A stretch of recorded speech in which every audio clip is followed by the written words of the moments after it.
한국 요괴 시리즈 분, 귀.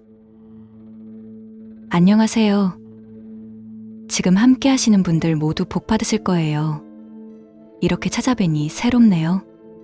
오늘은 분귀에 대해 이야기해 볼까 합니다. 너무 업로드가 늦다 보니 잊혀진 내용들과 숨겨진 이야기들에 대해 풀어보려고 합니다. 공포 채널이 어쩌다 보니 분귀 채널이 되어버렸네요. 장편으로 가다 보니 내용이 기억 안 나시는 분들도 계실 테니 오늘은 분귀에 대해 이런저런 이야기를 나눠볼까 합니다. 원래 첫 편부터 하나씩 했으면 싶지만 너무 많을 것 같아서 이번 편과 몇 가지 이야기만 해볼게요.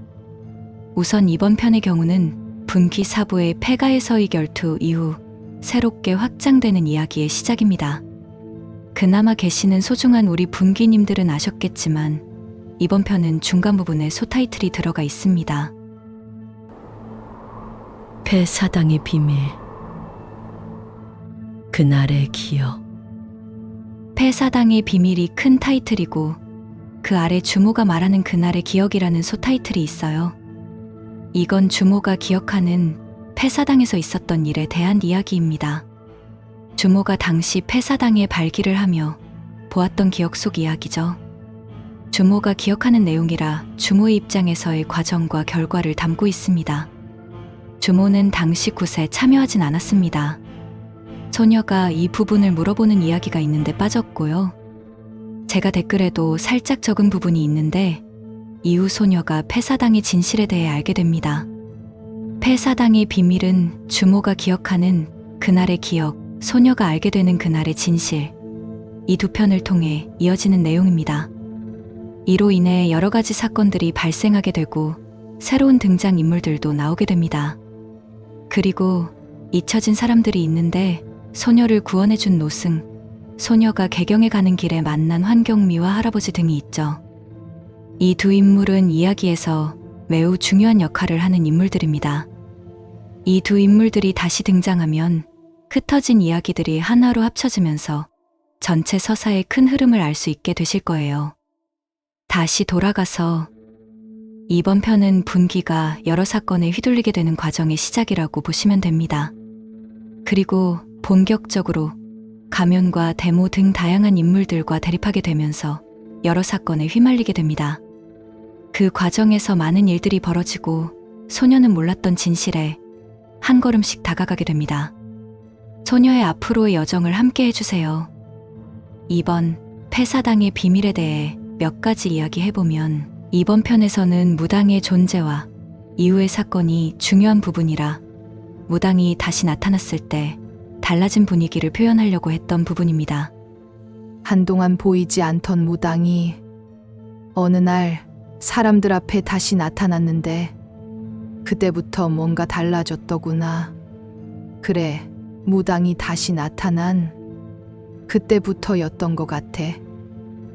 무당이 아프고 난 후 사람들에게 환영받으며 다시 나서는 이 장면. 느끼셨는지 모르겠지만 무당이 걸어갈 때 표정을 보시면 넋이 살짝 나간 느낌을 보실 수 있을 거예요. 이 부분은 무당이 아파서 안 보였다가 다시 사람들에게 나타났을 때 사람들은 기뻐했지만 무당이 무언가 넋이 나가 사람들을 쳐다도 보지 않고 앞으로 걸어나가는 모습입니다. 사람들도 처음엔 박수를 치지만 뒤에는 무당을 그저 바라보고 있죠. 사람들도 뭔가 이상하구나 하고 느끼는 장면입니다.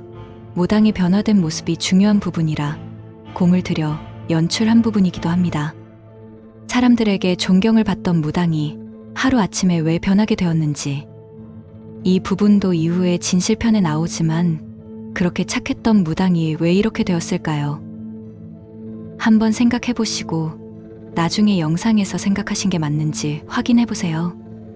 다음, 주모가 마을에 굿을 한다고 소를 잡는다고 했을 때 소녀가 놀래하는 부분이 있습니다. 사당에서 큰 굿을 한다고 해서 마을 사람들이 다 모였지. 저 아랫마을부터 원인 모를 역병이 돌기 시작했거든. 그때 무당이 마을에 역병이 들어오는 걸 막으려면 굿을 해야 한다고 했어. 그 말에 마을 사람들은 굿을 준비하기 시작했지. 내가 본 가장 큰 굿판이었어. 음식도 준비하고 소도 잡고. 소를 잡았다고요? 소녀가 놀라 물었습니다. 그래, 무당이 역병을 막으려면 큰 재물이 필요하다고 해서 마을 사람들은 쉬쉬했지만 결국 소를 잡았어. 그만큼 역병이 무서웠거든. 목숨이 걸린 일이었으니. 이 장면에 원래 자막으로 보충 설명을 달았다가 지웠는데요. 간략히 말씀드리자면 분기의 시대적 배경은 고려시대 그쯤입니다. 이 당시 소는 농사를 짓는데 필수적인 가축으로 사람들이 먹고 살기 위해 매우 중요한 역할을 했기 때문에 나라에서 소를 특별히 관리했습니다. 고려 왕조는 충선왕, 충수광, 공민왕 시대를 거치며 수차례에 걸쳐 소에 대한 도축금지령을 내렸고 공민왕 때는 농사용 소를 보호하기 위해 금살도감까지 설치했습니다. 그래서 민가에서 마음대로 소를 잡을 수가 없었고 만약 나라의 허락 없이 함부로 소를 잡게 되면 자식 살해죄와 같이 살인죄에 준하는 큰 죄를 저지른 것으로 간주하여 심한 벌을 받거나 심할 경우 목숨을 잃을 수도 있었습니다. 비록 일부 불법적인 도축이 있었지만 소는 국가적으로 매우 중요한 재산으로 취급하였으며 나라에서 지정하지 않은 소에 대한 도축은 엄벌에 처했기 때문에 주모가 소를 잡았다고 했을 때 소녀가 놀라 물어보았던 것이었습니다. 마을 사람들이 쉬쉬했다는 것과 끝내 소를 잡았다는 것. 목숨이 걸릴 일이라는 게 벌을 받을 줄 알았지만 역병에 죽을 수도 있는데 지금 벌 받는 것보다 살고는 봐야 하는 거 아닌가라는 내용이죠. 이 부분은 그날의 진실편의 이야기가 나오기 때문에 이번 편에서 내용을 줄였던 부분입니다. 그런데 여기서 말하네요. 그리고 또 무당이 소를 잡는 이유가 한 가지 더 있는데 이건 그날의 진실편에서 확인하세요. 다음 편이나 다다음 편에 폐사당의 그날의 진실에 대해 알 수 있을 테니 조금만 기다려주세요. 그리고 마지막 화면은 소녀와 분기가 달을 보며 걷는 장면입니다. 혹시 모르지. 달이 차오르면 그님이 나타나실지도. 달아, 달아. 어서 차오르거라. 깊어가는 밤, 어두운 하늘에는 밝은 달이 점점 차오르고 있었습니다. 이 부분은 표현이 아쉽긴 하지만 가면과 소녀가 서로에게 점점 가까워지는 모습을 보여주려 했던 장면입니다. 두 화면 모두 달을 향해 다가가는 모습으로 연출했는데 가면은 자신의 방식으로 달에 다가가고 소녀 역시 가면을 향해 나아가는 모습입니다. 이 부분은 소녀가 가면이 원하는 목표를 따라가야만 가면을 만날 수 있기에 보름달을 두 인물을 연결하는 매개체로 표현해 보았습니다. 가면이 소녀가 자신에게 오기를 기다리고 있을까요? 아님 소녀를 자신에게 오도록 이끌고 있는 걸까요? 가면은 소녀의 존재를 이미 알고 있을 것입니다. 가면의 생각은 이후 스토리에서 확인해 주세요.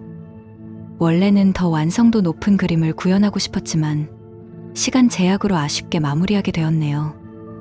이야기할 것은 많은데 조금씩 짧게라도 해설본을 올리도록 하겠습니다. 끝으로 분기는 두 가지 버전이 있습니다. 큰 차이는 없지만 초안이 있고 이걸 약간 줄이고 다듬어서 유튜브로 업로드하고 있습니다. 대충 소설 버전과 유튜브 버전이라고 보시면 됩니다. 큰 줄거리에서는 차이가 없지만 세부 내용이 약간 생략되었다고 보시면 됩니다. 시나리오를 처음 제가 작성하고 그걸 다시 정리하면서 좀 줄인 버전을 유튜브로 제작하고 있습니다. 그래서 이야기가 좀 생략된 듯하지 않나라고 하시는 분들이 계시다면 맞습니다. 위에 소녀가 소를 잡는다고 했을 때 놀라는 부분처럼 생략이 되는 부분 등이 좀 있습니다. 처음 버전을 조금 살펴보면 분기 1편에서 소녀에 대해 이야기하면서 무당에 잡혀가는 부분으로 시작하지만 소녀가 마을 어귀의 당나무 위 절벽, 동생이 떨어진 곳, 그곳에서 황장군의 행렬을 보게 되는 부분이 있습니다. 황장군 옆에서 가던 그 순대가 소녀를 바라보고 소녀도 그 순대를 바라보게 됩니다. 소녀는 그슨대 주변에 이른거리는 무언가를 느끼게 되고 자신이 뭘 잘못 봤나 하는 내용과 그슨대도 그런 자신을 인지한 소녀를 의식하는 내용이 있습니다. 이후 소녀가 분기가 되어 그슨대와 처음 만난 게 아니라 이때 처음 서로를 알게 된 것입니다. 그로 인해 그슨대가 소녀를 만났을 때 세상을 떠나 불공을 들이며 살길 바랬지만 소녀가 복수를 택하자 그슨대가 이것도 운명인 건가 하는 대사는 이후 소녀와 노승과의 만남을 예견한 부분이기도 하고 다른 이야기에 대해 연결된 부분이기도 합니다. 그슨대는 소녀가 평범한 삶을 살았으면 했습니다. 당시 그슨대는 소녀가 연매의 제물이 되었다고 했을 때 소녀가 누군지를 알게 되었습니다. 엄밀히 말하면 누구의 자식인지 알게 되었다는 게 맞을 겁니다. 그로 인해 소녀의 복수도 대신 해주려고 했지만 소녀의 복수에 대한 마음이 너무 컸기에 소녀의 마음을 되돌리려 죽인다는 협박까지 하면서도 회유하려고 했던 거였습니다. 역시 사춘기 소녀를 설득하기엔 그슨대는 슈퍼 울트라 꼰대 요괴였습니다. 여튼 소녀를 회유하는 데 실패한 그슨대는 소녀가 피로 울든 세상에서 벗어나 평범하게 살기를 바랬지만 소녀는 거부했고 어쩔 수 없이 제압하여 강제로 입원시키려고 했으나 마침 따라붙은 김대감의 무사들 때문에 소녀를 놓치게 됩니다. 그 산에는 노승이 산다는 걸 아는 그슨대는 노승과 소녀가 만나면 그것도 하나의 운명이겠구나 했습니다. 하지만 그슨대는 소녀가 노승을 만나지 않길 바랬습니다. 노승을 만날 경우 복수의 길로 갈 것이 뻔했기에 결국 그슨대의 바램과는 다르게 소녀는 노승을 만나게 되고 요괴의 힘을 얻게 됩니다. 그슨대가 노승에 대한 존재를 알았느냐 하는 부분은 김대감의 저주를 되돌리며 사용한 부적의 출처와 관계가 있다고 생각하시면 됩니다. 이 부분에 대해서는 이후에 설명이 되어집니다. 물론 서로 기억은 잘 못하지만 황장군 마지막 편에서 소녀와 그슨대와의 마지막 인사와 여운에 대한 감정선이 조금 더 있습니다. 이 부분은 초반 이야기에서 완전 제외된 내용이고 김대감과 황장군의 일도 줄이면서 빠진 부분입니다. 소설 버전에서는 김대감이 황장군을 왜 그리 싫어하고 죽여버리려고 했는지, 가면 쓴 남자가 왜 김대감 옆에 붙어 있었는지 등과 추후에 등장할 내용이긴 하지만 소녀의 부모님에 대한 부분, 개경 가는 길에 만난 환경미와 할아버지 등이 있습니다. 큰 줄거리에서 소녀의 부모님이 죽은 이유와 가면이 소녀를 선택한 이유가 있습니다. 이 부분도 빠진 부분인데 일부 통합 버전에 조금 설명이 되는 부분입니다. 일부의 통합 버전에서 가면 쓴 이가 하는 대사가 수정된 부분이 있는데 김대감의 무당이 재물이 필요하다 했을 때 가면 쓴 이가 자신이 구해주겠다고 하며 소녀를 선택하고 동생을 절벽 아래로 던지며 원한이라는 대사가 추가되었는데 이 부분이 기존에는 없었다가 새로 추가된 내용입니다. 처음부터 가면은 재물이 필요하다고 했을 때 소녀를 생각하고 움직인 거 아닐까 합니다. 어떻게 알고 있는지는 이후에 누군가 알려줄 거니 조금만 기다려주세요. 그슨대와 가면 쓴 남자와의 관계는 가면 쓴 이가 자신의 얼굴에 상처를 보여주며 그슨대와의 관계를 암묵적으로만 보여주는데 이후의 이야기는 후반부에 나옵니다.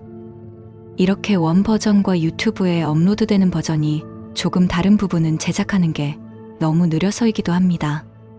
다른 유사 채널들의 경우는 이미지 한두 장에 이야기를 훅훅 지나가 버리더라고요.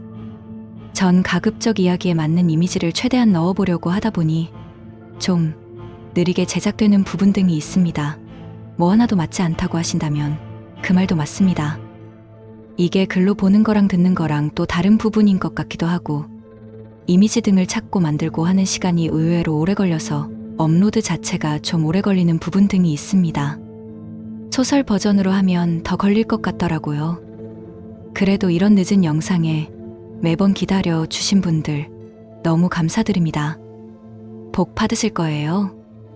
제작이 늦어지는 점 항상 죄송하게 생각합니다. 짬짬이 제작하는 거라 좀 늦어져도 편하게 생각하시고 봐주세요. 얼마의 시간이 걸리든 계속 제작할 생각이니 같이 함께 오랜 시간 함께 한다고 생각해 주세요. 얼마 없는 우리 구독자님들 항상 평온하시라 분기를 빌려 기도드리겠습니다.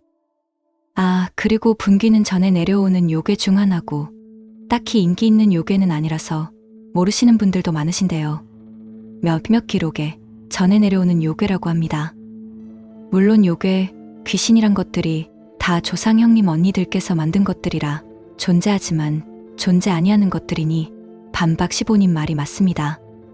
분기는 그 내용 중 단 한 줄 하얀 얼굴이라는 것만 가지고 왔습니다. 사실 별 내용이 없어요. 인기 있는 요괴도 아니고 못 들어보신 분들도 많으시니 분기라는 이름과 외형적인 부분만 가지고 왔고 그 외 것들은 전부 제가 새로이 만들고 있는 겁니다. 그리고 이미지들과 영상은 참고 이미지라 생각해주세요.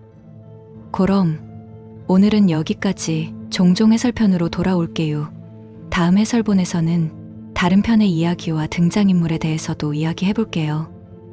소녀가 겪게 될 다양한 이야기와 그 속에서 만나게 될 인물들, 그리고 숨겨진 진실까지 함께 지켜봐 주신다면 소녀의 성장과 변화, 그리고 그녀가 맞닥뜨리는 시련과 선택의 순간들을 더 깊이 느끼실 수 있을 것입니다. 앞으로 펼쳐질 이야기에 많은 관심과 응원을 부탁드리며 소녀의 여정을 여러분과 함께 할 수 있어 기쁩니다.